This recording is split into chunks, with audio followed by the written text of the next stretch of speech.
Hey guys, and welcome to an awesome game between Tzeentch, led by Coops, going up against the Ogre Kingdoms. So at the front of the force, we are going to have 2 units of the Ogre Balls, backed up by the double Ogre Ball Iron Fists, and then we are going to have 2 units of the Lead Belchers in behind. 3 units of the Noblars, 2 here on the flanks, and 1 of the Trappers in the middle, and a unit of the Saber Tusks in the back. And this is where it gets a little bit unusual. We are going to have Scrag the Slaughterer, a man that hasn't seen the limelight too much as of recently in the multiplayer community, but he's going to have the Cauldron of the Great Maw, given that healing there for Gorger units, alongside Blood Gruel, and then all of the spells, so Troll Guts, the Maw, Tooth Cracker, Bone Crusher, Ball Gorger, and the Brain Gobbler.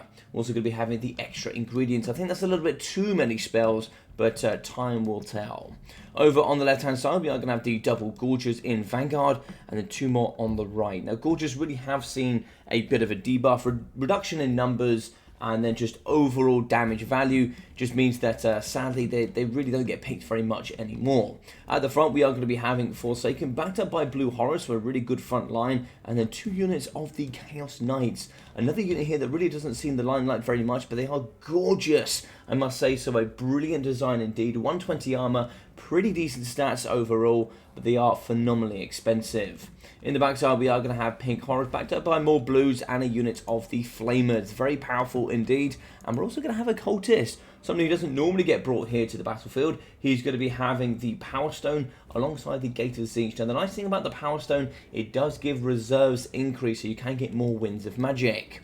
In the sky, we are going to have the Herald of Tzeentch Magic here on a disc. We're going to be having the Arcane Conduit, the Fires of Change, and the spells of the Treason of Tzeentch. An interesting one here with the Blue Fire, the Chromatic Tome, and the Locus of Conjuration.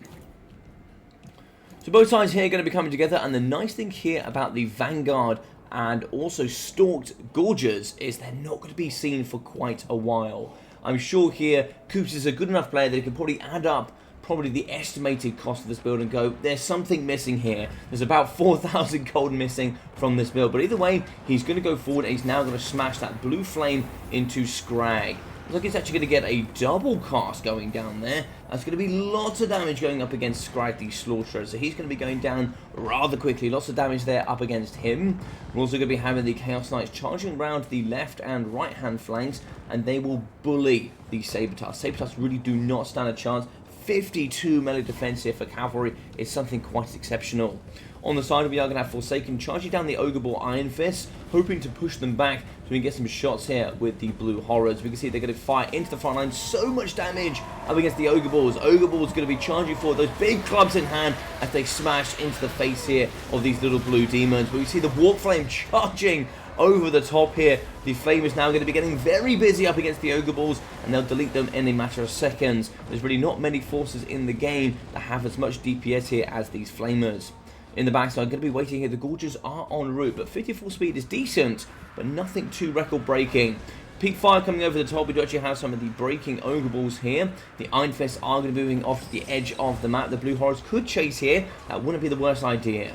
In the back, the Noblar is going to be fighting up against the Forsaken. Not a great engagement there for them. We do have the Saber Tusks coming into the middle. And look at this. A charge here of the Chaos Knights up against the Lead Belchers. And these bad boys really are not good in melee combat. So they're going to be getting compromised here by Coops and his Tzeentch. And these Chaos Knights are going to be very, very difficult to take down. In the middle, we do have more Chaos Knights compromising these Noblar Trappers. In the backside as well, fighting up against the Lead Belchers, are going to be some more of those Chaos Knights. So nice split there. Don't know how he's managed to do that, but very, very good micro indeed to make sure he's taking down 2 of those very important units.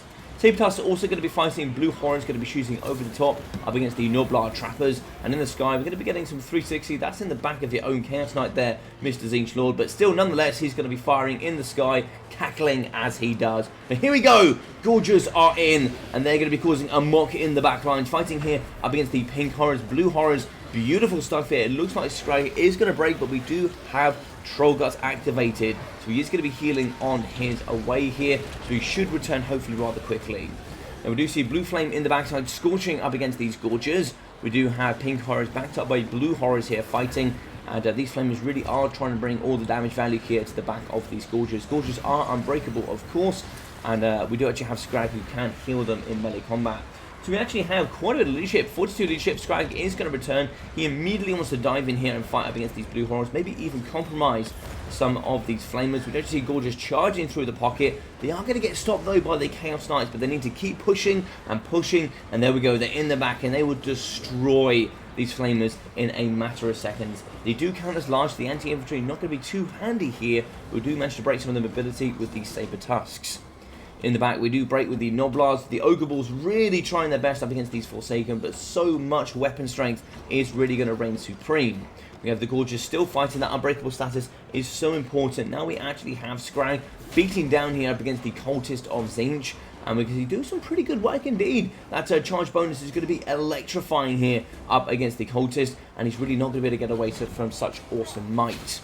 And we have some of the Forsaken trying to charge into the backside, trying to protect their hero, but I don't think it's going to be enough. Flamers do retreat, they do burn here up against the Gorges, and I don't think there's much they can do here. They are going to be beating down some of the Chaos Knights, but these bad boys are really healthy. 52 melee defense is such a nightmare to deal with. We do see the Lord Choice beating up against the Noblar Trappers. Noblar's going to be breaking left, right, and center here in the middle, as we do get a return here from the Ogre Ball Iron Fists. In the middle, Gorgeous is going to be pushing off the Forsaken. Scrag needs to get in and fight here up against these Gorgeous. They need as much healing as they can possibly get.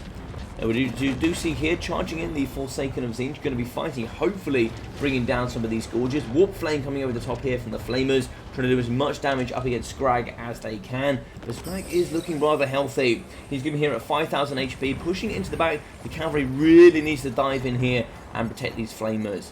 So the mass here is going to hold. The heavily armored Knights are going to be pushing back Scrag. Extra Ingredients has been activated, but look at the damage he's taking. It's almost tick perfect damage here. He's going to be going down with just so many entities hitting him here all over the place. Brilliant stuff. We see the Gorgeous down to one model. The Forsaken should finish this bad boy off, and I believe we're going to be getting closer and closer here to army losses. Although we do see that Tzeentch is now starting to get pretty low on numbers. Flamers now going to be scorching the backside up against Scrag. Lots of damage there in the middle. He's down to 3,200 HP. Knights in the backside here going to be fighting up against the Lead Belchers. Noblar's really trying to fight here, but of course there's just not enough mass to be holding these Chaos Knights. Throwing knives and all sorts of garbage being thrown over the top here by the Noblar Trappers. And the Knights still going to be at 3,600 HP as they fight up against the Trappers and Noblars. In the backside, the Ogre Ball Iron Fist have been broken for the second time here.